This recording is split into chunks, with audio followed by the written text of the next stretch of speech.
Eh oui, Sébastien, on est avec Jonathan qui est de passage donc ici à New York pour cette fameuse Blockchain Week, la première de ce genre ici à New York, avec une vingtaine d'événements consacrés autour de la blockchain, des crypto-monnaies et Consensus, qui est l'élément fort de la semaine, organisé par Coindesk. Il y a tout la crème de la crème, hein, tous les blockchain crypto-enthousiastes, les crypto-bros qui sont présents, les stars de l'industrie. Jonathan, merci beaucoup. On te connaît bien en France. Deezer, cofondateur de Deezer, notamment, hein, serial entrepreneur. Et donc là, crypto à fond. Pourquoi? Écoute, je crois que si on met de côté l'aspect purement spéculatif de la crypto-monnaie, il y a la technologie qui est derrière, je la trouve, pour moi, c'est une vraie révolution qu'il y a derrière. Elle est encore très jeune, Ouais. mais elle permet de mettre en place des choses qui n'étaient pas complètement disponibles dans le passé. La décentralisation a toujours été un sujet au niveau des produits informatiques et dans le software. Je pense qu'en fait, c'est une révolution à la fois économique et technologique. Et là, donc, tu as lancé ta société Iron Chain l'année dernière, avec le lancement officiel de 2 fonds vendredi dernier. Oui. C'est une nouvelle génération de firmes d'investissement, c'est ça? Oui, en fait, si tu veux, le problème principal, c'est qu'en fait, les crypto-monnaies, il y en a plein. Il y en a des milliers et elles sont toutes tradées dans des places de marché différentes, Ouais. un peu à travers le monde.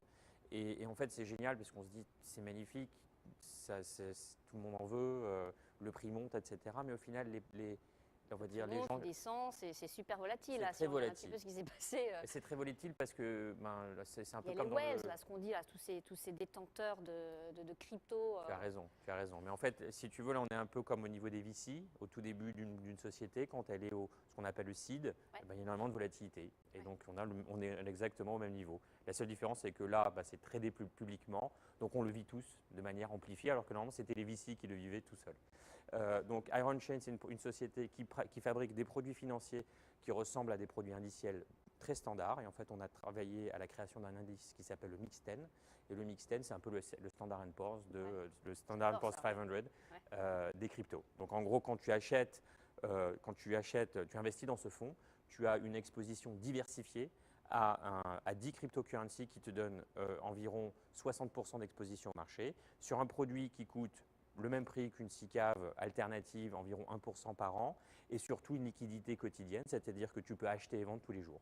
Alors pour l'instant, on est uniquement disponible aux Américains et on travaille à une extension de ce même produit à l'international. Aux États-Unis uniquement, enfin aux Américains uniquement, parce que quoi, c'est compliqué ailleurs ou vous tout de suite pas encore Non, en fait, c'est juste une question de régulation. Aujourd'hui, ces 2 fonds, ça s'appelle des private placements, des placements privés américains. Ouais. Et en fait, on va pouvoir les étendre aux non-américains. C'est un petit peu de travail juridique, mais c'est exactement le même produit qui va être commercialisé. Et ça viendra un petit peu plus tard dans le temps.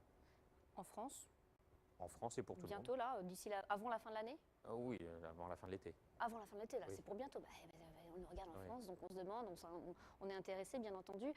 Cet indice Oui. Standard & Poor's des cryptos, Oui. comment on gère, comment on fixe quelles sont les monnaies, les plus grosses monnaies, mais que ça bouge tellement que, on a le Bitcoin, bien sûr. Alors en fait, on a développé en interne une méthodologie qui est complètement transparente. Donc tout le monde peut venir sur le site et regarder.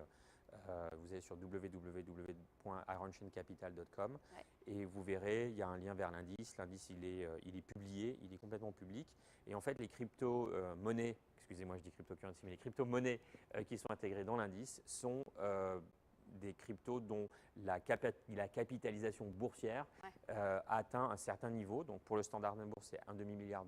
Pour le nôtre, le Mix 10, c'est $1,5 milliard. Et puis il y a en plus des critères d'éligibilité qui sont liés à la liquidité de la crypto-monnaie, qui sont liés à sa décentralisation et qui sont liés à ce qu'on appelle le custody, c'est-à-dire la capacité à être stocké de manière sécurisée, soit dans des systèmes multisignatures, multisignataires, et à travers ce qui s'appelle des wallets hardware, donc, Ouais. dont la société phare est une société française, vu que c'est Ledger. Ah bah, bien sûr qu'on connaît très bien. Ça veut dire quoi là? Si on regarde un petit peu comment les choses, les choses ont beaucoup évolué, bien sûr, hein, Mhm. dans cette industrie. Il y a quand même déjà quelques acteurs dans le secteur. Oui. Qu'est-ce qui vous différencie, vous? Alors aujourd'hui, si tu veux, dans le marché, il y a énormément de fonds qui sont en fait des hedge funds, qui ont été construits avec les mêmes restrictions que les hedge funds, mais en produits indiciels. C'est-à-dire que ce sont des produits avec des liquidités trimestrielles, voire même annuelles, donc avec énormément de temps de latence entre le moment où tu peux rentrer et le moment où tu peux sortir. Et puis des indices qui ont été créés, je dirais, un peu à la va-vite, c'est-à-dire qu'en fait, on n'a pas de protection des actionnaires sur le caractère vraiment décentralisé de ces monnaies, sur leur caractère liquide et sur leur caractère sécurisé en termes de détention. Donc nous, on se différencie avec un produit beaucoup plus, on va dire, institutionnel, c'est-à-dire que nous, on est capable d'absorber énormément d'argent dans le fonds. Le produit a été pricé, donc avec un prix qui est compétitif avec n'importe quel autre produit financier standard, 1% par an. Et puis, on va dire une vraie innovation dans ce marché, c'est qu'on apporte une liquidité quotidienne, chose qui aujourd'hui est disponible uniquement aux produits boursiers et qu'on apporte maintenant dans un placement privé, qui est la vraie innovation. Bon, avec 500 millions de dollars sous gestion d'ici la fin de l'année, c'est ça?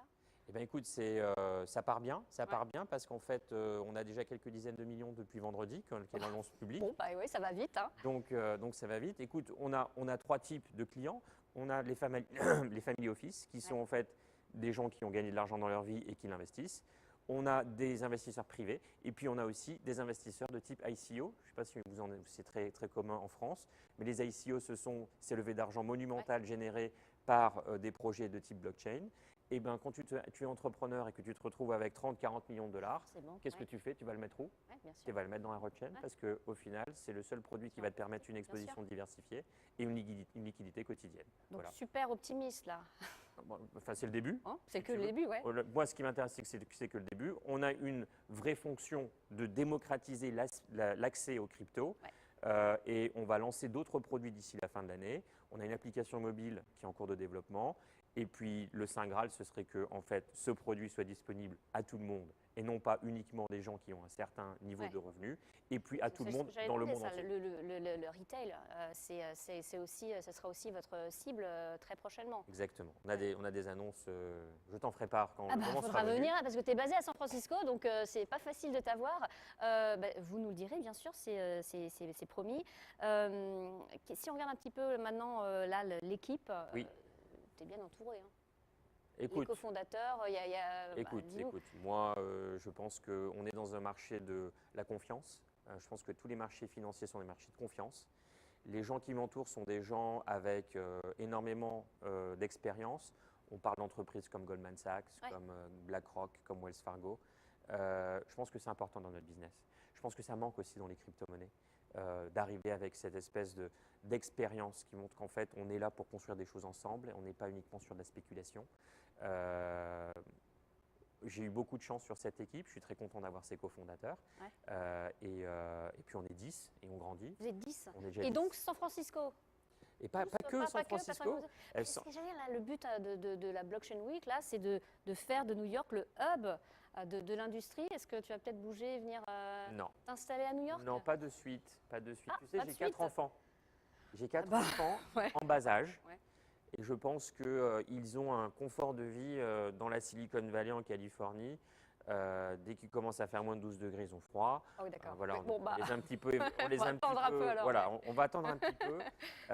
Mais c'est toujours un plaisir de venir visiter la Grande Pomme. Eh ben, en tout cas, tu viens nous voir quand tu passes à New York. Merci beaucoup, Jonathan. À très bientôt. Et Sébastien, toi.